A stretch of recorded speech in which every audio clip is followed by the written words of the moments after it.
Court has rejected the centre's petition against the Karnataka High Court order which had asked the union government to supply 1,200 metric tons of oxygen to the state.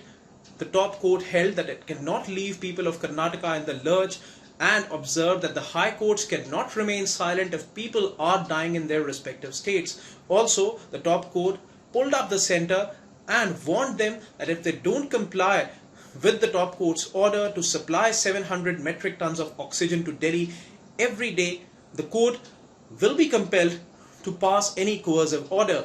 Centre had told the top court that they were seeing deaths all over and were trying to take holistic steps for the entire country. However, the two-judge bench observed that judges are also humans and have seen deaths happening in their respective states, and the human aspect of this problem cannot be ignored. Also, the court observed that it's conscious of the difficulty faced by the union government, but it will also have to think about what will happen if the oxygen requirement of a state is not met. The top court held that the High Court's order oversupply of 1,200 metric tons of oxygen to Karnataka was a judicious order and a calibrated exercise of power, and it required no intervention of the apex court.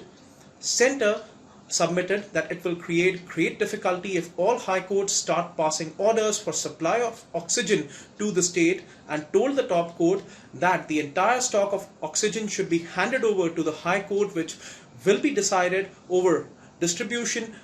amongst different states. Also, the Karnataka High Court had earlier directed the centre to increase the supply of medical oxygen to the state from 962 metric tons per day to 1,200 metric tons per day in view of the spurt in the number of active COVID cases in the state. The petition filed by the union government had contested the High Court order, claiming that it will ultimately lead to mismanagement of resources and create a further chaotic environment. It had also cited that similar petitions have been filed across various high courts, and if all high courts start directing the union government, it will be unable to meet the challenges of supplying oxygen to each and every state. Also, the Delhi High Court is simultaneously hearing a case over management of COVID cases across Delhi and has asked the Delhi government to look into a petition seeking compensation from the family members of a person who died allegedly due to lack of oxygen. The amicus curiae before the High Court